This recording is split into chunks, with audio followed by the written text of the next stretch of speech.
कैसे हैं आप लोग। साथियों, आज आपके लिए एक बहुत ही ज़्यादा खास न्यूज लेके आए हैं जो टीआरई 1 से रिलेटेड है। और वो न्यूज वो तमाम फर्जी शिक्षकों के लिए है जो फर्जी शिक्षक आज भी ज्वाइन है किसी न किसी स्कूल में। तो क्या है वो न्यूज, चलिए साथियों हम आपको बताते हैं। वीडियो में बने रहिए विस्तार से। वीडियो शुरू करने से पहले नमस्कार साथियों, मैं कृष्ण कुमार, खबर काम का चैनल पे आपका स्वागत है। साथियों, हम आपको बता दें कि बीपीएससी टीआरई 1 में तमाम फर्जीवाड़ा को अंजाम दिया गया और उसमें इस तरह के इतने फर्जीवाड़े को अंजाम दिया गया कि जितना कहे वो कम लगेगा।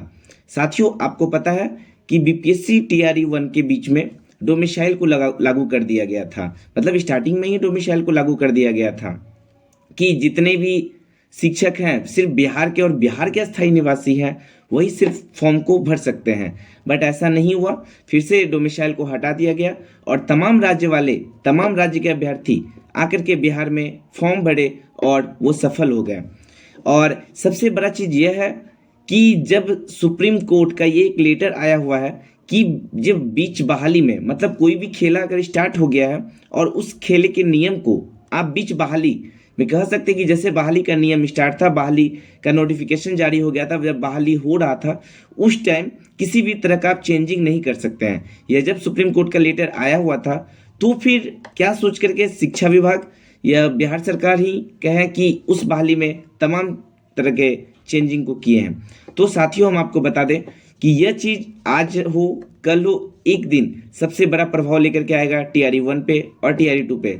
आपको पता है कि टीआरई 2 पे भी बहुत तरह का खतरा है कि जब भाषा अर्हता को आपको जब पता है बाद में कि हमको उस भाषा अर्हता अंक को लेना ही नहीं है तो फिर क्यों बच्चे से एग्जाम में एक्स्ट्रा टाइम दे करके उसको बनाते हैं कि उसको भी क्वालिफाई करना जरूरी है। बट बाद में यह पता चलता है रिजल्ट के टाइम में कि आप भाषा अर्हता में अगर शून्य भी है तो भी आपको ज्वाइन कर लिया जाएगा। तो साथियों, ये भी एक बीच बहाली में चेंजिंग है और तमाम चेंजिंग देखा जाए तो टीआरई 1 के टाइम में बहुत सारा चेंजिंग हुआ, जैसे डोमिसाइल चेंजिंग है।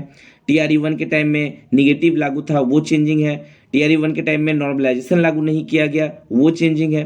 मतलब तमाम तरह का चेंजिंग है। सबसे बड़ा चेंजिंग यह भी है कि बीएड को शामिल करना नहीं था, फिर भी बिहार सरकार बीएड वाले को फॉर्म भरवाया था और जब सोचा कि अब उसको पुनः हमको पैसा वापस देना पड़ेगा तो इस कंडीशन में करती है क्या कि उसको फिर से एग्जाम में शामिल कर लेती है और वो शामिल कर लेने के बाद फिर उसको धीरे धीरे करके जिनका भी चयनित हो गया था, बहुत सारे ऐसे बीएड के कैंडिडेट हैं, हम आपको बताएंगे कि बहुत सारे ऐसे कैंडिडेट हैं जो टीआरई 1 के टाइम में चयनित थे बट धीरे धीरे उनको फिर से वेरीफाई करके हटाया गया।